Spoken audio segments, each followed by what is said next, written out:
Tales of Iron is a good game. If you're considering getting it and aren't looking for something too long or time consuming, I highly recommend it. If that's not for you and you want to be sold on it, or you just want my opinion, consider sticking around for my full review. Before we get into it, I just want to clarify the footage I recorded for this game is in easy mode. I decided to make this review after my normal and hard runs. The game isn't normally this easy, trust me. I will also avoid talking about the story in depth to avoid too many spoilers and try and keep it as vague as possible. But there'll still be spoilers, just a warning. Damn! But that's enough rambling, let's get into the review. If I were to put Tales of Iron into one sentence, it'd probably be simple but enjoyable. It's a simple take on the RPG genre, and if you're getting this game for a fantastical story, you're probably in the wrong place. But with such a linear game, so focused on progressing the story, it needs to be talked about.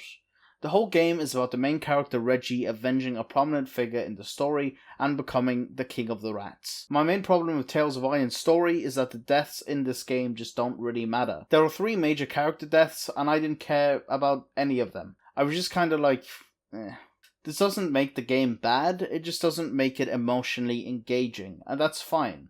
Not every game needs to reinvent the wheel or have deep character stories, but the game seems to really want you to care. And I really wanted to care about it. Throughout the game you see the trail of devastation the frogs leave behind them. Dead bodies, the murdering of soldiers right in front of us, and it makes for great visual storytelling. As the game progresses, peasant rats go back to their farms, builder rats are repairing the damage. That part is really where the story shines. It really shows you how bad the frog invasion actually is, and the world feels alive and changing as you progress through the story.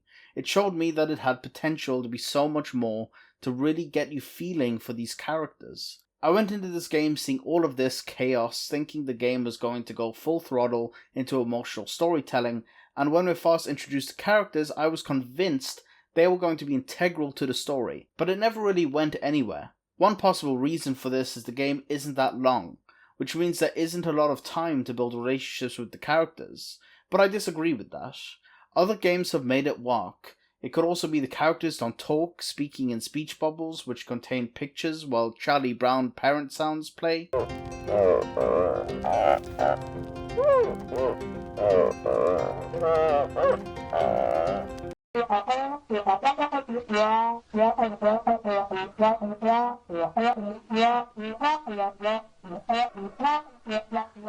Which I also disagree with. A silent character can still mean a lot to the story, although it's harder to get emotion across, it's still more than possible. What I think it is they don't really do anything meaningful throughout the story before their deaths. Sure, you see them in the background or hanging around the Crimson Keep, and maybe they follow you around for a few missions and help you out. But that's it. There's no reason for me to really care about them, other than this character helped me get back to the Crimson Keep, or this character knew Reggie's father. And then when they do die, they just get one-tapped by a boss without even putting up a fight. Why even include these deaths? Or make it out to be a pinnacle moment when it adds literally nothing to the story, or the player's feelings towards the game? And then when a death could actually be used to great effect, like at the end of the game when you're facing off against Greenwash and your brother goes down during the beginning of his second phase, a character you've probably spent the most time with that you just saved from the frog's mind controlling devices, at the end of the fight he gets up like nothing happened, and everything's fine. Why even make the player think he's dead, if he's going to be completely fine and it doesn't matter?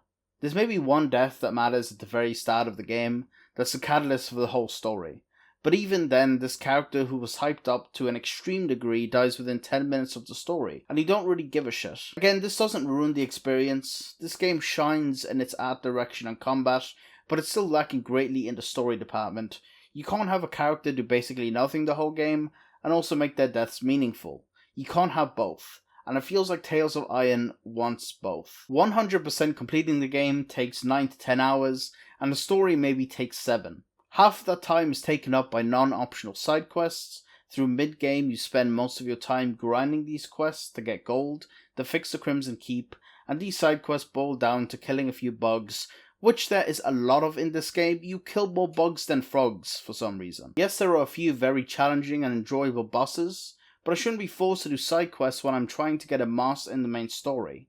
It just feels like fluff to stretch out the runtime of the game. Even towards the end of the game, a character gets kidnapped in front of you, and to get into the area to save him, you need to grind side quests to get the gas mask, completely taking you out of that moment. That's the negative.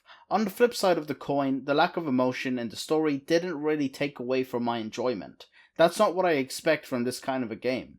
In fact, the story was better than I had expected, especially from a small studio. You can really feel the passion that has been pumped into this game. I found myself thoroughly enjoying it, and getting really into the plot and what was going to happen next. I found the world really interesting, and every time I was about to take a break or switch the game off, I found myself wanting to play for 5 more minutes, then 10, then 20. Once the game is done, the side quests, bosses, and the free DLC is incredibly fun, but also challenging. There's more positives than negatives when it comes to the main story. The main plot is fun, interesting, and keeps your attention throughout. There was no real dull moments. The only part I found myself not enjoying was the repetition of the side quests baked into the main plot. And I also found myself wanting more when the game was finished. The ending was satisfying, however, and me wanting more is more of a testament to how good the plot was, rather than the plot didn't deliver. It did. It told the story I wanted to tell to pretty good effect, and I enjoyed it. The combat in this game is great. It's challenging, rewarding, and also feels very smooth for the most part.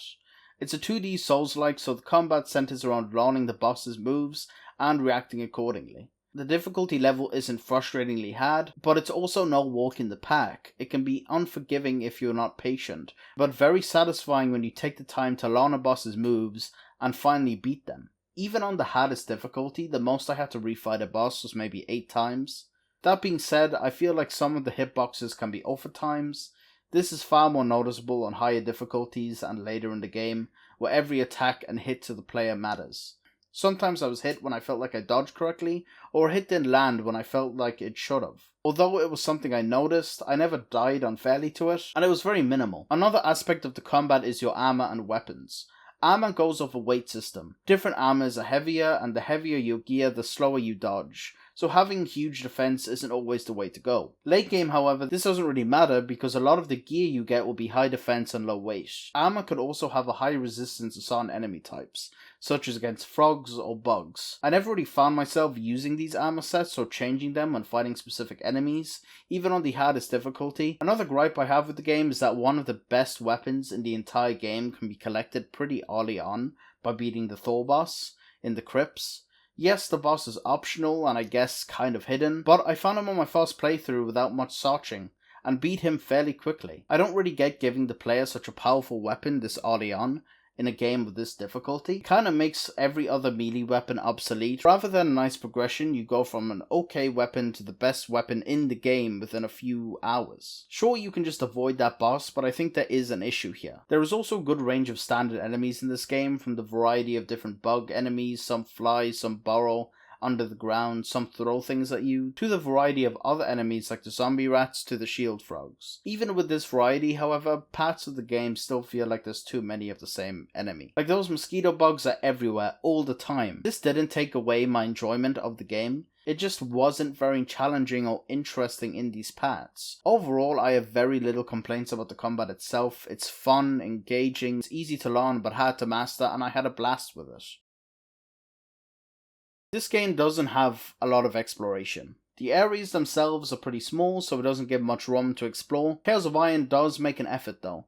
There's 4 statues you can collect to open a door, one of which is sold by a merchant, the other is literally sitting in the room. So there's really 2 statues to find, and you don't really have to go out of your way to get them. There's also hidden chests throughout the map containing different armors and weapons, some being quite good. Another example of exploration is chef's ingredients. You need to find 3 of these to make one meal, and when made, the meal increases your health bar, and your character grows slightly bigger. I really like this concept. A lot of these you find throughout the world or through non-quest board side quests, where you find an NPC in the world, buy something off them, and then deliver the item to another NPC. It's not very rewarding, but they could only do so much with the size of the map. And I think what they did do was pretty good considering what they had to work with. This also leads to a lot of backtracking and going through areas you've been to, which can be tedious. I do wish there was more when I finished the game. All that was really left was side quests and areas I'd already been to, apart from the DLC area, which is also small, but still a welcomed addition to the game, especially considering it's a free DLC.